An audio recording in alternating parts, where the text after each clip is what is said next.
Finally back walking for the first time in a while. Like in a long while, maybe a year or something.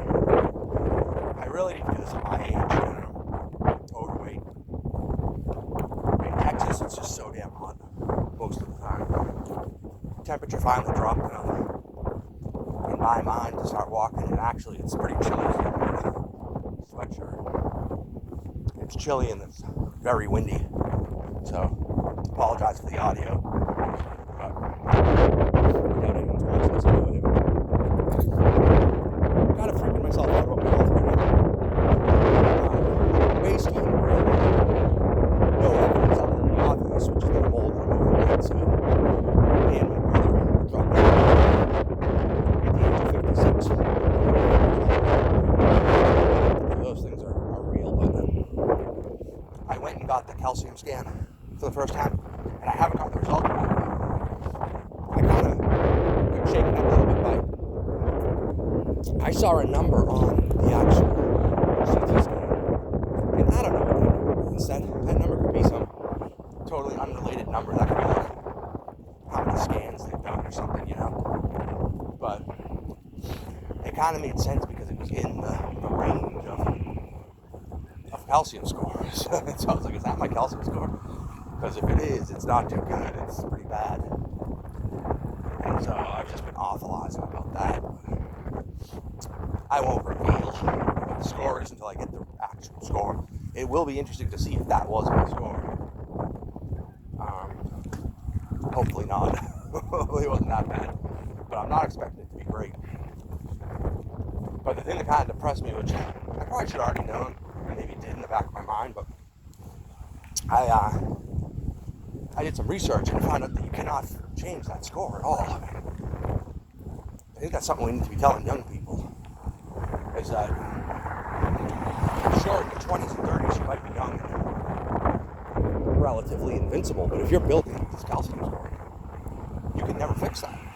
So it actually is pretty important to be healthy throughout your entire life. But at any rate, you know, there's nothing I can do with the score, nothing I can do with the score. I really should try to lose this weight. So here I am, back walking. Now, the walking's good for you. You should do it, but it's never going to overcome a bad diet. You have to have a good diet too. So that's really the main thing. I have a tough time with that diet, man. I just like bad food. It's like I was born, like evolution just created me to die of a heart attack. I just love fatty food, man. I just can't stand healthy food.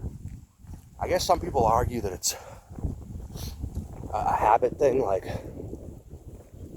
I probably just developed bad habits as a youth. And breaking this particular habit, I think, because that's very ingrained. So breaking that would probably be very difficult, but maybe I could. Maybe I could someday come to enjoy a salad. I don't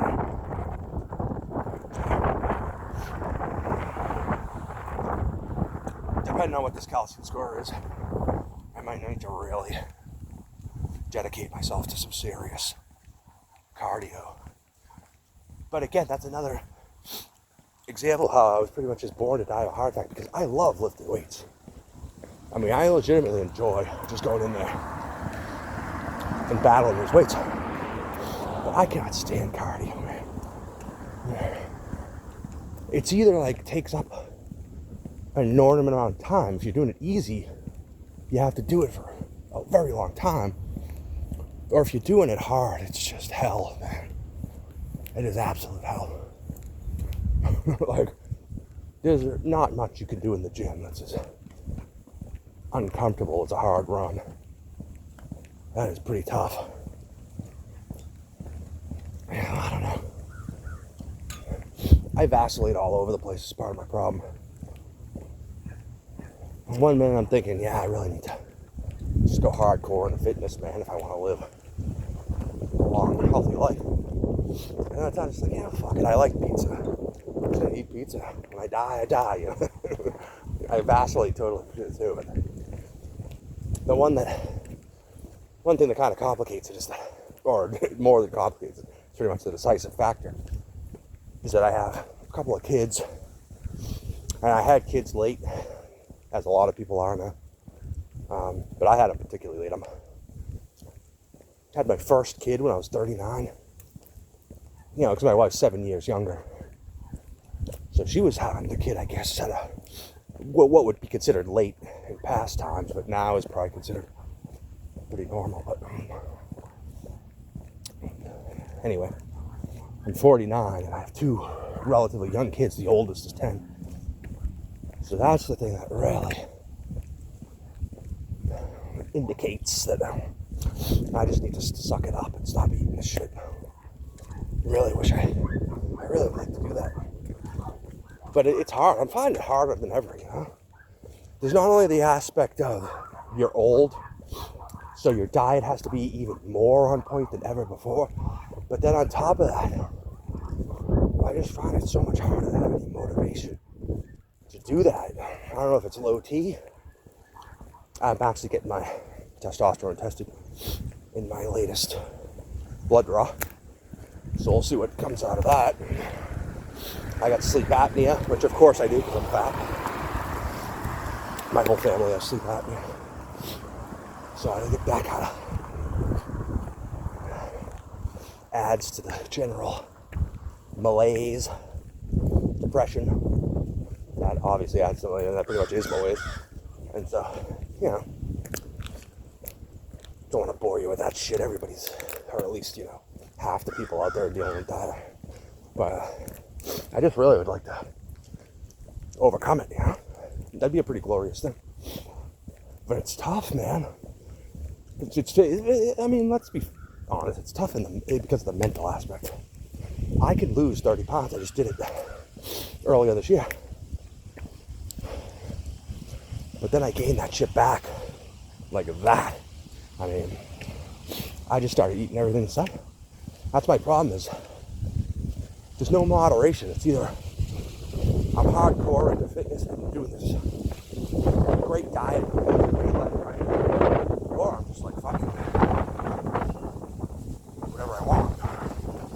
Whatever I want is pretty much everything possible. Especially at night. The night's the big problem for me. But like I mentioned in an earlier video, the only positive to eating everything inside is my bench is going gangbusters. 49 years old, I've never done any. Not that I should even have to mention that. I mean, I don't look like I've done it. I haven't.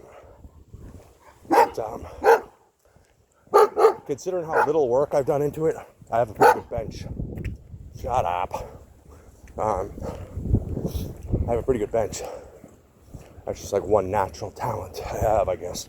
Not anything like ridiculous, obviously. But, like I said, for someone that hasn't really been consistent or put the time into it that I should have or could have, I have a pretty decent bench press for my age. And so, it's been doing good.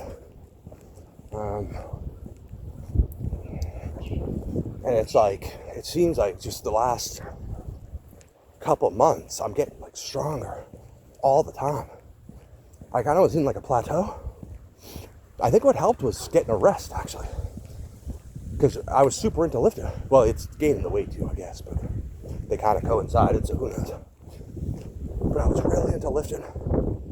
And I was dieting like crazy. And then, it all fell apart. Diet went completely away, but the lifting went away in large part. But I was still just trying to hang in there and keep the habit going a couple times a week.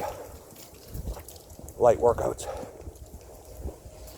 And when I went back to trying to lift bench heavy, it was like in the following few weeks, I just started like gaining strength like crazy. So I really think the idea of a deload is a pretty big deal, honestly. At least for someone my age, I don't know. Maybe a young guy can just push right through it. But it really did seem to help me. Again, the caveat that it coincided with me changing from a pretty big calorie deficit to a pretty big calorie surplus, and that's a huge factor. So that might account for it entirely. Might have had nothing to do with the rest. But anyway, pretty typical video for me. I'm just rambling, and that's okay. Nobody watches these anyway. I'm just pretty much keeping myself company on my walk. And today is bench day as well. I'm pretty excited about it, but I'm doing like sets of 3 with no spotter, because I just really want to push the strength gains. But that's pretty unwise, really. But I mean, I am in a public gym, so I imagine they wouldn't let me die, but it could be pretty embarrassing if I had to yell out for someone to help me. But I have a very simple, and I don't know, experts out there might criticize me. I think it makes sense, you know. Really, really simple, it probably makes sense. Is a periodization program that kind of periodizes itself in terms of bench press. So already I started off, my plan was to do 5 sets of 3 with 275. Well, I'm already noticing that I can do like 5 reps if I really push it. And it got me to thinking about a pretty good periodization program that constantly undulates between really heavy and moderate rep ranges, where I start with 275 times 3, and I just keep doing that, and instead of adding weight, I just add reps. Like if I can do sets of 4, I do sets of 4, and then when I can do sets of 5, I do sets of 5, and so on. Basically until I'm up to something like sets of 8, maybe even 10. I don't know about 10 on bench press for me. I don't really like doing high rep bench press. Or even, I guess that would be moderate, but to me it feels like high rep for a bench press. So I would maybe go to like 8.